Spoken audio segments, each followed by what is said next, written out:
Ahojte moji milovaní sledovatelia, aj čitatelia a teda aj poslucháči stránky a kanála GOT. Pretože dlho sme sa zase nepočuli takto verejne, pretože ani som nemala nejakú potrebu sa vyjadriť, ale tentokrát určite tú potrebu mám a je dôležité sa vyjadriť, ešte pokiaľ mám chuť sa vyjadriť, pretože pokiaľ to aspoň jednému človeku pomôže, a to som si istá, že vás bude viac, tak skrátka moja misia tu mala zmysel a moje nahrávky, aj príspevky, aj stránka GOT, aj so skupinou mali zmysel, svoj zmysel a cieľ, ktorý bol v podstate naplnený.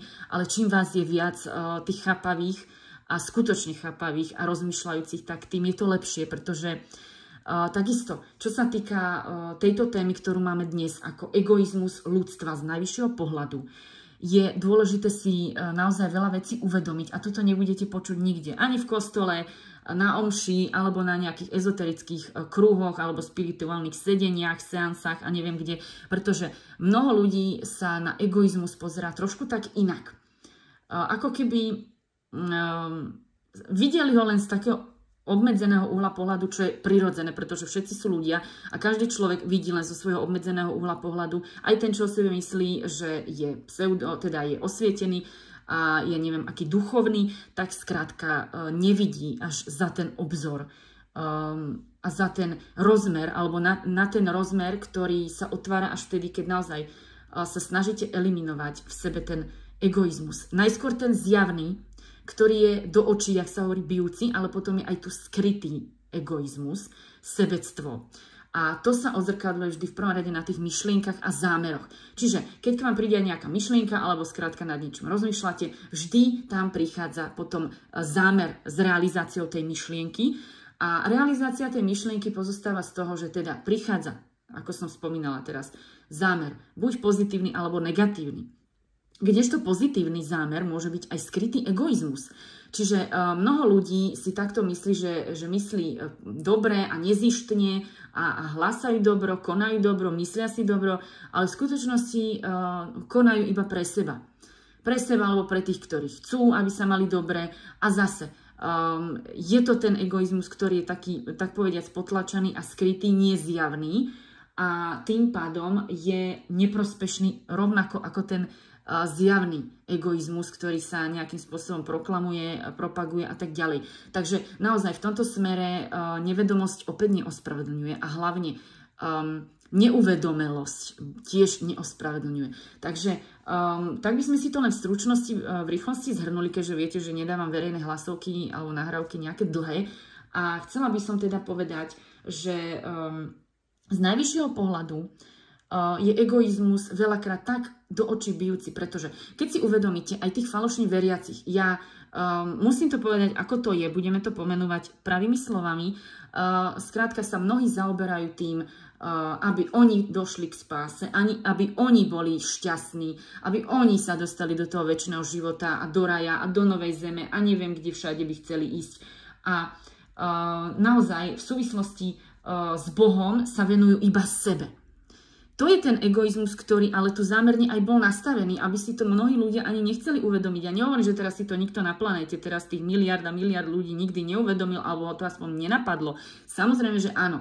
Ale proklamuje alebo pretláča sa tu myšlienka toho, že ľudia majú v prvom rade mysleť iba na seba, na svoj večný život, na svoje šťastie, na svoju spásu a na svoj večný život po boku teda najvyšších alebo Boha, nech už si veria v akéhokoľvek, lebo vieme, že náboženstvo to nejakým spôsobom zariadilo tak, že každé náboženstvo dalo Bohu svoju podobu, aj keď môžeme povedať Bohu v úvodzovkách, pretože nie všetko je o Bohu jedinom právom, aj keď veľa vecí je s tým spoločných alebo je s tým spojených. A tým pádom chcem povedať toľko, že či sa naozaj takíto veriaci, naozaj skutočne zamysleli niekedy nad najvyššími. Či sú najvyšší šťastní, či sú najvyšší naplnení láskou, takisto naplnení tým všetkým pozitívnym a krásnym, o čo ľudia usilujú. Takisto mnohí odsudzujú Matrix. Chceli by na jednej strane, sú to tí s tou túžbou po všeobjímajúcej láske, ale na druhej strane by najradšej zlikvidovali Matrix, rozbili ho, zničili, ja neviem, aké slova ešte dokážu použiť, no skrátka, zničiť, rozbiť, neviem ešte čo, Takže na jednej strane všeobjímajúca láska, dopriať ju všetkým, ale len takým, ktorí oni si myslia, že si ju zaslúžia. A potom sú tu tí, áno, Matrix bol vytvorený s istým účelom. Takisto aj tí temní, alebo ako to povedať, nejde tu o to, aby ich ľudia milovali. Oni o to ani nestoja. To je prvá vec. Nestoja o to ani tí, ktorých sa tu snažia vehementne nejakým spôsobom velebiť, ale na druhej strane sú to stále tí istí, ktorých zatracujú tí ľudia. Takže na jednej strane velebia, na druhej strane zatracujú. A keby si tak naozaj viacerí ešte uvedomili, lebo už niektorí si to uvedomili a uvedomujú, ale keby si viacerí uvedomili, že vlastne jedných zatracujú, druhých velebia a sú to stále tí istí, tak by asi prekonali solidný šok. A mnohí ho aj prekonali, si myslím, a to je veľmi dobré, pretože je to dôležité a je to podstatné, pretože tu hľadáme a spájame a nerozdeľujeme. To je ten základ, ktorý rozdeľuje veľa ľudí. Jednoducho, niekto má aj dobrý základ, ale náboženstvo tiež veľmi rozdeľuje.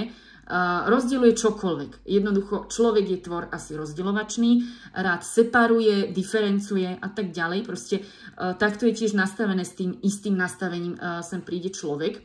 Každopádne ide tu o to, aby sa prebudil skutočne.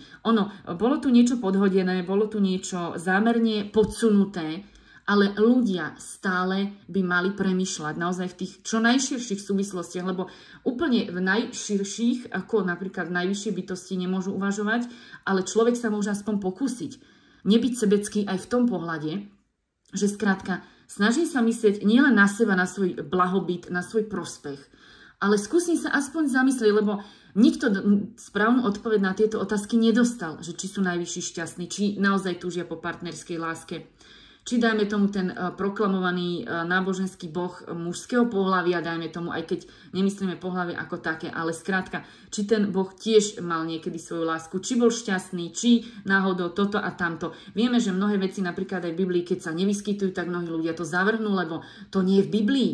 Hej? A to už znamená, že to ostatné nie je pravdivé a to tam nepatrí. Vieme, že v Biblii sú aj veľmi pozitívne myšlienky, sú tam prospešné veci, ale niektoré sú zamerne vynechané, niektoré sú aj prekrútené už potom následne tým, ako sa to vysvetľovalo a následne ani mnohé tam nebolo vlastne ani ukázané, ani nejakým spôsobom podsunuté tým pozitívnym smerom, pretože skôr tam bolo podsunuté, a to v negatívnom zmysle, to, čo ľudí nejakým spôsobom tlačí do popredia, že človek je stredobod pomaly aj Boha, aj vesmíru, aj všetkých, že dajme tomu aj v iných nejakých ezoterických vôdzovkách, náukách a kade-tade sa jednoducho dosť pretláča, že človek je ako keby v popredí toho všetkého diania a ešte v popredí záujmov najvyšších. Že napríklad najvyšší, alebo či anieli, archanieli a tak ďalej, skrátka budú šťastní, keď budú ľudia šťastní. To je egoizmus vo svojej pravej podobe, nad ktorou sa málo kto zamyslí skutočne sebareflexívne, pretože prečo by najvyšším malo stačiť, povedzme si to úplne natvrdo, prečo by najvyšším malo stačiť, že budú šťastní ľudia? A kde je ich osobné šťastie? Každý túži po svojom osobnom šťastí, po naplnení svojho osobného nejakého cieľa, zmyslu života. Každý má nárok byť šťastný, bez toho, aby sa na tom podielalo ľudstvo, alebo nejaký konkrétny človek. Proste byť naplnený sám v sebe šťastím vyviera vždy od toho samotného dotyčného. A keď si teraz sebecky začnem namýšľať, že ja som tu zdrojom naplnenia šťastia aj pre najvyšších, tak jednoducho tu niečo nie je v poriadku, to je egoizmus takisto. A človek by mal byť pokorný, veľakrát sa oháňajú ľudia pokorou, skromnosťou a zase len sa ňou oháňajú a sú to tým pádom zase prázdne slova, lebo veľa ľudí používa len prázdne slova na vyplnenie možno konverzácie, na vyplnenie času, neprecíťujú ich, nedokážu ich precítiť tak, ako majú a bez toho egoizmu ešte k tomu. Čiže naozaj egoizmus je tam potom ako keby vždy skoro úplne všade prítomný. Ale treba to vedieť nejakým spôsobom rozlišovať, treba to vedieť navnímať v sebe a spozorovať. Spozorovať, že aha, tu je skrytý egoizmus a musím si uvedomiť, mal by som si uvedomiť, že pokiaľ som neegoista alebo naozaj sa snažím napredovať a robím zo seba tú najlepšiu verziu samého seba, tak musím sa odosobniť od tých mojich nejakých osobných pocitov dôležitosti A zamyslieť sa nad tým, že či naozaj najvyšší, alebo Matrix, alebo bytosti, ktoré vytvorili Matrix, nazvite si ich akokoľvek, či sú skutočne šťastní a či naozaj možno aj nie sú šťastní, lebo vy sa tú odpoveď nemusíte dozvedieť. Jedine ak naozaj už prídete k tej najvyššej pravde a na stránke God ju máte a naozaj vás núti zamýšľať sa do hĺbky. Ale zase, iba do takej hĺbky, do ktorej ste schopní vy sami sa pustiť. Čiže toto zase nepustí. To sú tie rovnice, ktoré vás nepustia. Ja sa dotknem tiež týmito slovami vás len do takej hĺbky, do ktorej ste vy ochotní ma tam pustiť a do ktorej ste ochotní pustiť tú vašu nejakú, ja neviem, ako to povedať, že jednoducho tú najvyššiu pravdu do seba pustíte, do tej hĺbky, ktorej ste pripravení prijať ju. A táto hĺbka je nemenná, pretože vy musíte maximálne precítiť ten egoizmus každou bunkou a potom si uvedomiť, ktoré veci naozaj nie sú v poriadku a nie je to pozitívne. Nie sú to pozitívne zámery, pokiaľ v sebe nie sú sebecký náboj, mne aby bolo dobre a keď bude mne dobre, tak všetkým bude dobre. Nie je to tak úplne pravda, pretože pokiaľ sa nad tým zamyslíme z toho odosobneného pohľadu, že najvyšší sú neporovnateľní s ľuďmi a že najvyšší takisto môžu prahnúť po svojom vlastnom šťastí, tak potom vidíte na každom kroku egoizmus v tej podobe ukážkovej, kedy vlastne bytosť takisto potrebuje či partnerskú lásku, aj ten najvyšší, ktokoľvek, koho ste spoznali z akýchkoľvek zmienok a ide tu o to, že oni tú lásku nemali. Teraz bol vytvorený Matrix a takisto tú lásku nemali. Im nestačila láska človeka. To nie je naplnená láska. To ako keby ste vy si mysleli, že vám stačí láska od zvieraťa a tým sa vlastne nejakým spôsobom naplníte vnútorne. Áno, mnohých to naplňa láska zvierat, lebo láska zvierat je oddaná, alebo teda je úžasná v tom, že je opätovaná a zviera nemá očakávania a zviera vás príjma takého, aký ste. Ale mnohým to nestačí. A to teraz neznamená, že keď to mnohým nestačí, tak je to tam je chyba. Nie je tam v tom chyba. Pretože človek musí dôjsť k tomu naplneniu. Napríklad od jediného pravého Boha dostanete lásku naozaj plnými príhršťami, bez súdenia, osočovania a príjma vás jediný pravý Boh takých, akí ste. Mnohým to stačí, pretože tá láska je opätovaná, je vzájomná. Ale nie je to partnerská láska, o ktorej vlastne sa teraz bavíme. Že ľudia by si tiež mali uvedomiť, že tak ako aj oni prahnú veľakrát po tej partnerskej láske, tak samozrejme, že treba si otvoriť tú myseľ, oči a obzory a uvedomiť si, že ani najvyšším nestačila nejaká láska, ktorá im nedala všetko, čo potrebovali, ktorá ich nenaplnila, nenasítila a doslova nepohltila a nespravila ich maximálne šťastnými. To je presne to, o čom sa teraz bavíme. A ľudia sa veľakrát teda zaujímajú aj z toho vyššieho hľadiska len o seba. V záujme seba dokážu nejakým spôsobom vkladať svoje myšlienky akože v odzvukách do úst najvyšších, či Ježiša, či kohokoľvek. Skrátka, a nezamyslia sa nad tým, či naozaj aj ten nepotrebuje tú partnerskú lásku. Napríklad, hej, ale to je zase o tom, že potom sa to môže zvrtnúť zase tým úplne šialeným spôsobom, že mnohé ženy si, alebo teda niektoré ženy si o sebe myslia, že Ježiš je ich manžel a podobné naozaj v odzvukách srandy. A takýchto žien je fakt veľa a potom asi najvyšší by preferovali mnohoženstvo, ale pritom oni sú najpoctivejší, najčestnejší, najčistejší a najnepoškvrnenejší nejakou ľudskou alebo aj neľudskou bytosťou, pretože milovali vždy len tú jednu jedinú, Boha Matku. Takže, alebo teda ženského stvoriteľa. Je dôležité naozaj si uvedomovať, že egoizmus ľudstva z najvyššieho pohľadu je naozaj do očí bijúci, ale zatiaľ, alebo teda doposiaľ bol bijúci len pre tých najvyšších a pre tých, ktorí to videli.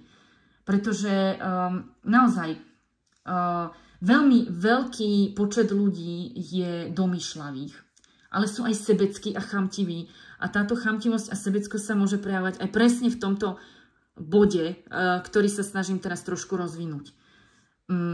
Ľudia boli stvorení, samozrejme, ak sa hovorí na obraz Boží, na obraz oboch stvoriteľov, keďže nemôžeme rozdielovať jedno od druhého. Oni, stvoritelia mužský a ženský, sú jednota, ale zároveň ešte aj s tými ďalšími najvyššími.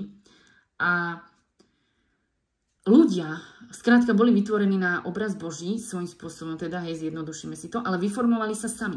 Takisto si sami museli určovať, či je zdravé, nezdravé, prospešné, neprospešné, vhodné, nevhodné, kde sú tie zdravé hranice, kde sa už stierajú zdravé hranice. A to bolo vždy tým pádom o tom sebectve a egoizme. Pretože keď je niekto sebecky egoistický, bude myslieť na seba, bude myslieť v prvom rade na svoje blaho a neuvedomí si v tej svojej skromnosti, pokore, o ktorej stále rozpráva, ale pritom sú to prázdne slova, že či najvyšší takisto nemôže byť šťastný a keď už, tak snáď ja môžem prispieť tou svojou troškou šťastia práve tým, že budem sa snažiť robiť zo seba lepšieho človeka a vytvárať lepší svet. Aj pre tých ostatných. Ale nie so sebeckým zámerom, lebo ja chcem dosiahnuť večný život, lebo ja chcem nesmrteľnosť, lebo ja chcem ísť do neba, lebo ja chcem toto a tamto. To je ten sebecký zámer.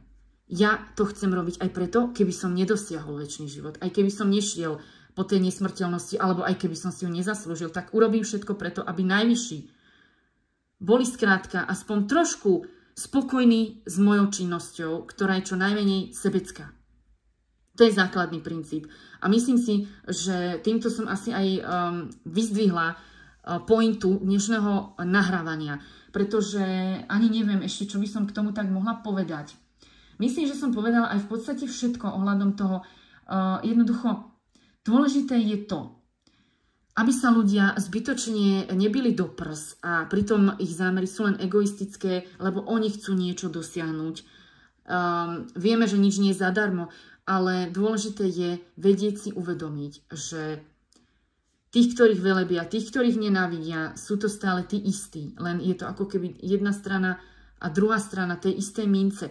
A takisto ľudia, ktorí nadávajú, ja neviem, na kohokoľvek, vrátane Matrixu a temných a neviem čo všetkého, chcú rozbiť Matrix, chcú zničiť Matrix, aj možno v rámci toho, že aj bytosti, ktoré vytvorili Matrix, lebo nič sa nestvorí len tak samé, musí to aspoň niesť vedomie Boha Matky a tak ďalej.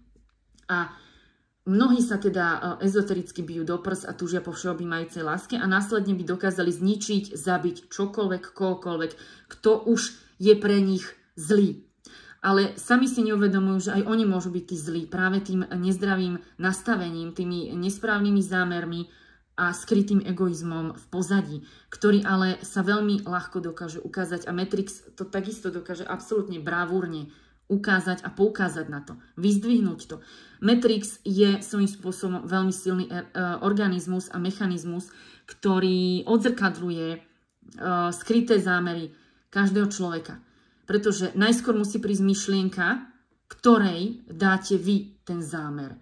Ale dalo by sa povedať, že najskôr prichádza zámer a potom myšlienka. Ono zase jedno nevylučuje druhé. Každopádne zámer je kľúčový. V čomkoľvek. Pokiaľ je tam skrytý egoizmus, sebectvo a nejaké zištné dôvody, tak to nikdy nebude fungovať. A keď nie, alebo keď áno, tak len chvíľkovo. Chvíľkový nejaký pocit odľahčenia môže prísť. To je takisto v podstate také normálne. Hej? Že na krátku dobu pocítite nejaké zlepšenie niečoho. To je jedno, čoho sa to týka. Ale ďalšie účinky na seba nenechajú dlho čakať. A to sú tie negatívne dôsledky, ktoré prichádzajú potom takým rafinovaným spôsobom. A to neznamená, že tí, ktorí to vymysleli, sú rafinovaní, prefikaní a neviem akí, ale poukazujú iba na rafinovanosť, prefikanosť toho konkrétneho človeka. Takisto mu to vracajú tou rafinovanosťou. Takže naozaj treba sa zamyslieť aj nad týmto a verím, že som to aspoň trošku tak v rýchlosti vypichla, pretože to by sa o tom dalo rozprávať veľa. Aj to, že ľudia naozaj veľmi radi zneužívajú, ničia, odsudzujú, mučia, vylúčujú, to je jedno koho, čo, a takisto pohrdajú. A niektorí sú takí okatí, že to vidíte naozaj na prvý pohľad, ale mnohí sú zase tí skrytí egoisti, o ktorých teda sa snažím trošku hovoriť a poukázať na tú skrytú stránku egoizmu z toho najvyššieho pohľadu, ktorý sa nedá nevidieť pre najvyšších a pre tých, ktorí majú absolútny prehľad. Takže aj na tieto veci si treba dávať pozor, pretože v poslednom Božom súde sa pozerá hlavne na to skryté, ktoré vypláva na povrch vždy zákonite a nikto to neutají ani sám pred sebou. Aj keď mnohí do poslednej chvíle, bohužiaľ, budú pred sebou ten egoizmus skrývať a budú sa skrývať za nejaké pozitívne zámery, ale nikto nikoho neoklame. Treba konať dobro bez toho, aby som očakával odmenu. Treba príjmať najvyšších bez toho, aby som očakával večný život za to. A treba nejakým spôsobom pracovať na sebe, nie za odmenu, ale pre svoj ten najlepší pocit, ktorý vám dá len pozitívny zámer, pozitívna myšlienka, odprostená od egoizmu. A to je skutočná pokora. Takže verím, že sa vám táto nahrávka páčila a že vás aj to počúvanie nejakým spôsobom zaujalo, aj pohltilo. Dúfam, že pozitívne, pretože je to vážna vec, je to vážna téma, ktorú som sa snažila v rýchlosti povedať. A verím, že aspoň niektorým z vás to dá maximum z maxima. A to som si istá, že áno. Takže teším sa na vás, keď tak opäť na budúce a som šťastná, že ste.